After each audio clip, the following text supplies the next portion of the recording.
Hi, I'm Matteo, back again. Welcome to Video A11 of the Clever Quick series of strategies for the management of learning. Video A11 covers variety and balance, which is connected to the V in Clever. It is the fifth of a 5-part video set which guides the use of time management. In particular, Video A11 will help you as you set up a weekly schedule.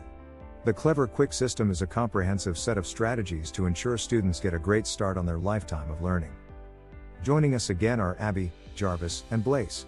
Previously we have mentioned how they are busy people and they thought they had to choose between being good in school or being successful socially with their friends.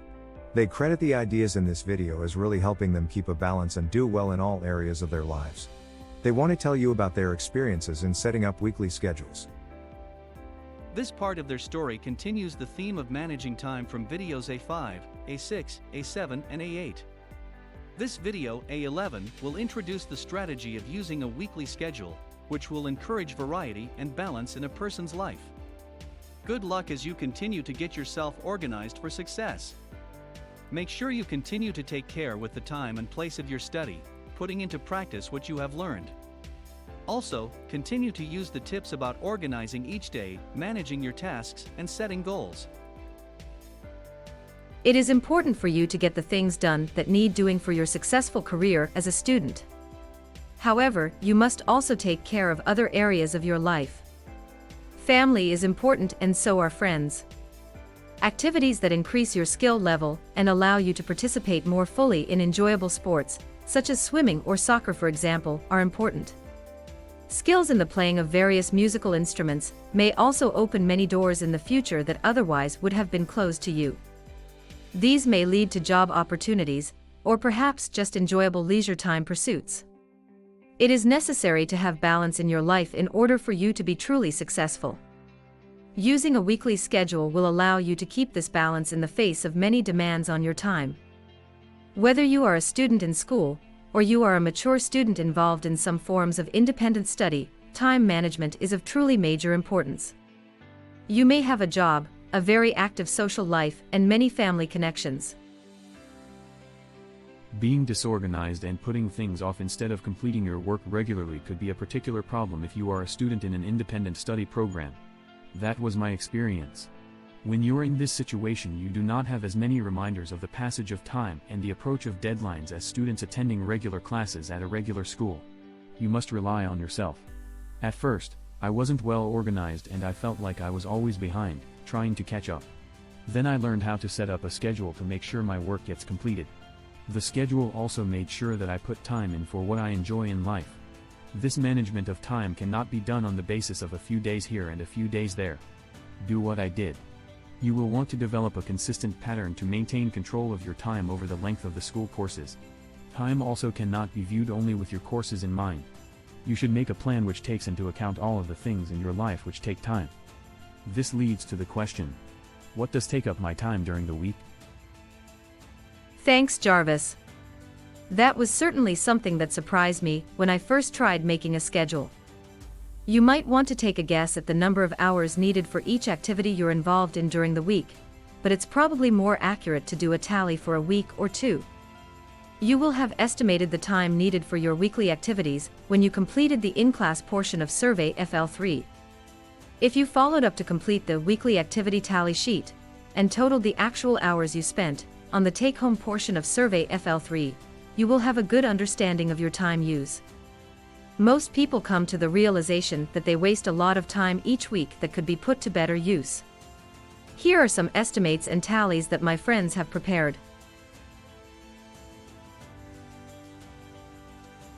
Many students have indicated that, once they set up a schedule, they seem to have more time for recreational activities. That is not surprising since you'll be reclaiming many hours which had been wasted. Highly motivated students have also reported that they have indeed cut down the number of hours they study in a week, using the Clever Quick tips, while still doing as well or better with their coursework. A weekly schedule will assist you in juggling activities and events in your week. This will ensure that you have enough time for everything. To work properly, the weekly schedule should account for your major activities on every day of the week. Keeping track of all the activities that occupy your time in a week will make it easier to stick with the times you set aside for studying. You can organize your weekly schedule on a chart which has time slots, and a column for each day of the week. While there are a number of different structures that will work, here's several samples of weekly schedules. 1 is for a student attending school. Not all activities have been put in yet, just the most important to start the schedule.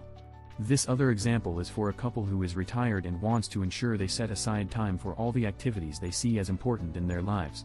Students and adults of all ages use schedules like this to be successful. Whatever format you choose, it is best if it can be set up on a computer along with a mobile device for ease of adjustment and regular use. You may remember back in video A6, my friend Ethan had a great suggestion when he advised using a computer to keep track of your various assignments, tasks and tests. His suggestion at the time was to use Google Calendar and Google Tasks, or something similar. As he pointed out at the time, there are lots of apps and programs available for smartphones, tablets, iPads and computers that can help you organize all the things you need to do. Some you have to pay for, but many are free. Google Calendar works fine to create an overall weekly schedule. It takes a little work to organize, but once you have all of your daily and weekly tasks set up as events for specific times, then a schedule can be printed for a standard week, or for a specific week. Printing a schedule for a specific set of dates will also have all of your appointments and special events for those dates. A bonus for setting up your schedule this way is that you can set notifications and reminders for any of the events, so you don't forget them. Here are some examples that my friends have created. They were happy to have me share them with you. If Google Calendar is something that is new to you, you may wish to speak to an adult or a friend who can help you work through the details. Keep in mind that a paper schedule is still a very useful visual to have in front of you all the time as you work on your tasks. For that reason, it will be useful to print copies of your schedule for posting in areas that you study. It will also be a good idea to update your printed schedule when you make adjustments online. If you find that you are making the same kinds of adjustments to your schedule each week, it probably means that the base schedule should be changed. This is an easy step when you have your schedule on a computer. Also, you have to be flexible when using a weekly schedule. If a time that you've set down doesn't seem reasonable, don't be afraid to change it. If you use study time for recreation, however, ensure that you make it up by studying during an alternative time. You can borrow from your study time, but you should never steal from it. Essential factors in a weekly schedule are flexibility and discipline. There are many times when unexpected events will take you away from your plans. You have to be flexible and occasionally shelve your studies, but you must also have the discipline to make up for that lost time by borrowing from another time slot. If those who live around you realize you have a schedule, and if they're supportive, they can encourage you when you need motivation to get to work and cooperate by keeping their distractions to a minimum. That's another good reason to print and post a copy of your schedule. Once you've established a fairly routine set of study hours each week, you'll be well on your way to success. You should try to maintain the same regular hours for study each week. This will help you to become conditioned. It is best if you make a written schedule of everything you do in a typical week, and then block in hours for study. This should include any part-time jobs, sports activities, church activities, family events, as well as courses and group activities. As we mentioned before, when you look at times for studying, don't neglect the morning hours. Studies have shown that most students are far more productive in the early morning hours than they are later in the day. It's worth a try since some students were shown to be 1.5 times as effective in the amount of work they were able to accomplish. Once again, if you do try this, make sure that you're not leaving critical time-sensitive material to the morning of the day it is due. Better that morning hours be used for pieces of longer-term work, just in case something happens that takes you away from your morning studies, or you slept through your alarm. If you are a heavy sleeper, by the way, it's a good idea to set 2 alarms if you have important commitments in the morning. An exception to the morning study recommendation, by the way, is when you have some studying of keywords and concepts for test preparation. When memorizing information, it's important to increase the number of repetitions of the material you need to memorize. Once you've defined the pieces you need to commit to memory, the best strategy is to study them in small blocks of time throughout a day. It's the number of times you revisit the information that is most important, not the length of time you spend each time with the information. Time plays an important role when memorizing. Have materials with you, so that time slots of a few minutes here, and a few minutes there, can be put to good use. Also, the time period directly prior to falling asleep in the evening has been shown to be one of the most effective for really locking in key learning. It seems that your subconscious will process the material as you drift off to sleep, and you will actually be better able to recall the points the next morning. Studies around language learning have verified this effect. It will be easier for you if you plan to do some homework every day. Your main priority is assigned homework, but you should also be doing ongoing review of your coursework. Put time aside for every subject. Beyond the actual day-to-day homework, you will also want to do some review, read over the notes you made, and read any handouts you received in each of your classes. This review will help you learn and remember the material. Also, if you have any questions, they can be asked during the next class. Looking ahead at what's coming up in a course is often helpful as well. If you've looked ahead at the next chapter, you will already be a little familiar with it when it's presented in class. This helps you learn the material faster. If you're planning on doing this, check with your teacher to make sure you know which chapters and topics your class will be studying in the weeks ahead. Extra practice in related basic skills of math, reading, and writing can also be attempted if needed.